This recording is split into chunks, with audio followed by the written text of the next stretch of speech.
केजरीवाल की जमानत पर आज सुनवाई है। सुप्रीम कोर्ट में होगी आज काफी अहम सुनवाई। सीबीआई ने कल केजरीवाल से पूछताछ की। सीबीआई की पूछताछ पर आम आदमी पार्टी हमलावर है। आम आदमी पार्टी ने बीजेपी पर साजिश करने का आरोप लगाया है। केजरीवाल की सीबीआई गिरफ्तारी को लेकर आम आदमी पार्टी का भी बयान सामने आया है। आप सांसद संजय सिंह ने कहा है कि अरविंद केजरीवाल को सुप्रीम कोर्ट से जमानत मिलने की पूरी संभावना है। इससे पहले केंद्र की बीजेपी सरकार ने सीबीआई के साथ मिलकर केजरीवाल के खिलाफ झूठा मुकदमा तैयार करके उन्हें गिरफ्तार करने की साजिश रची है। पूरा देश बीजेपी और केंद्र सरकार का अत्याचार और अन्याय देख रहा है। जुर्म, अत्याचार, जाति की इंतहा हो गई है। विश्वस्त सूत्रों से जानकारी मिली है कि ऐसे समय में जब सुप्रीम कोर्ट से अरविंद केजरीवाल जी को जमानत मिलने की पूरी संभावना है, उससे पहले केंद्र की भाजपा सरकार ने सीबीआई के अधिकारियों के साथ मिलकर एक बड़ी साजिश रची है। और यह साजिश है अरविंद केजरीवाल के खिलाफ सीबीआई का फर्जी मुकदमा तैयार करके उनको गिरफ्तार करने की। बता दें कि दिल्ली हाईकोर्ट ने मंगलवार को शराब नीति से जुड़े मनी लॉन्ड्रिंग मामले में सीएम केजरीवाल को जमानत देने के निचली अदालत के फैसले पर रोक लगा दी। ईडी ने केजरीवाल की जमानत के खिलाफ हाईकोर्ट का रुख किया था। अरविंद केजरीवाल की जमानत याचिका पर आज सुप्रीम कोर्ट में सुनवाई होनी है। पिछली सुनवाई में सुप्रीम कोर्ट ने कहा था कि वो हाईकोर्ट के फैसले का इंतजार करेंगे। वहीं मंगलवार को हाईकोर्ट ने केजरीवाल की जमानत पर रोक लगा दी है। ऐसे में अब सुप्रीम कोर्ट में अहम सुनवाई होनी है। और शपथ ग्रहण के दौरान हैदराबाद से एआईएमआईएम के सांसद ने जय फिलिस्तीन का नारा लगाया, जिस पर बीजेपी ने आपत्ति जताई है। वहीं ओवैसी के इस नारे के बाद एक वीडियो काफी वायरल हो रहा है। मैं असदुद्दीन ओवैसी, जिसे लोकसभा का रुकन मुंतखब किया गया है। 18वीं लोकसभा में सभी नवनिर्वाचित सदस्यों को संसद की सदस्यता की शपथ दिलाई गई। सांसद असदुद्दीन ओवैसी ने जब शपथ पूरी की तो उन्होंने अंत में फिलिस्तीन का समर्थन किया। जय तेलंगाना, जय तकबीर, अल्लाहु अकबर। जिस पर विवाद बढ़ने के बाद एआईएमआईएम की तरफ से ये वीडियो शेयर किया गया है। वीडियो में देखा जा सकता है कि फिलिस्तीन के लोगों की मदद के लिए एक कैंप लगाया गया है, जिसमें खाना तैयार किया जा रहा है।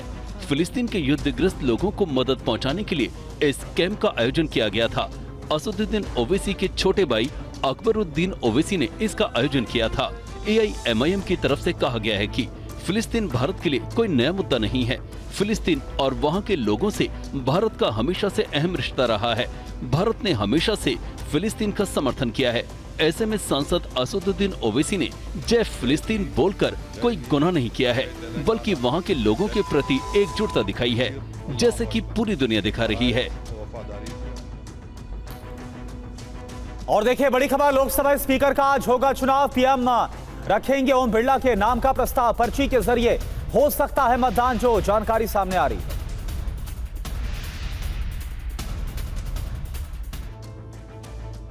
लोकसभा अध्यक्ष पद के लिए सरकार और विपक्ष के बीच आम सहमति नहीं बन सकी। नतीजतन अब स्पीकर पद के लिए चुनाव होना तय है। एनडीए ने इस बार भी कोटा से सांसद ओम बिरला को उम्मीदवार बनाया है, तो वहीं इंडिया गठबंधन की तरफ से के सुरेश ने अपना नामांकन दाखिल किया। विपक्ष के पास लोकसभा में संख्या बल नहीं है। वहीं टीएमसी की तरफ से भी कहा गया है कि इसे लेकर उनसे सलाह मशवरा नहीं हुआ। इसके बाद भी स्पीकर पद के लिए अपना उम्मीदवार खड़ा किया है। आमतौर पर लोकसभा स्पीकर आम सहमति से चुन लिया जाता है। ऐसा तीसरी बार होगा जब लोकसभा में स्पीकर के पद के लिए वोटिंग होगी। 1976 के बाद पहली बार लोकसभा स्पीकर के लिए वोटिंग होगी। सबसे पहले जान लेते हैं कि लोकसभा अध्यक्ष के चुनाव में किसका पलड़ा भारी है।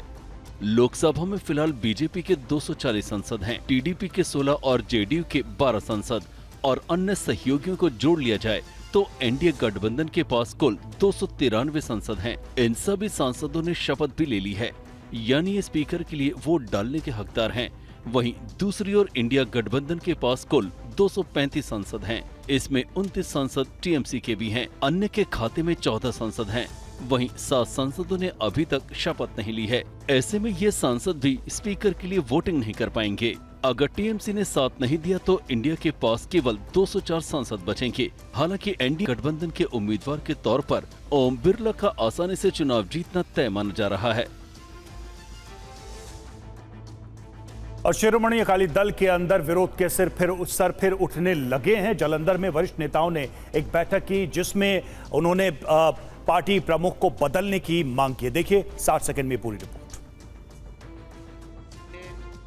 लोकसभा चुनाव में खराब प्रदर्शन के बाद अकाली दल में बगावत के सुर दिखाई दे रहे हैं। गौरतलब है कि बड़े प्रकाश सिंह बादल के निधन के बाद से ही पार्टी के गिरते ग्राफ को लेकर वरिष्ठ नेताओं में रोष है। वे समय समय पर सुखबीर बादल के कई फैसलों का भी खुलकर विरोध कर चुके हैं। लोकसभा चुनाव से पहले भी कुछ नेताओं ने सुखबीर को बदलने की मांग उठाई थी।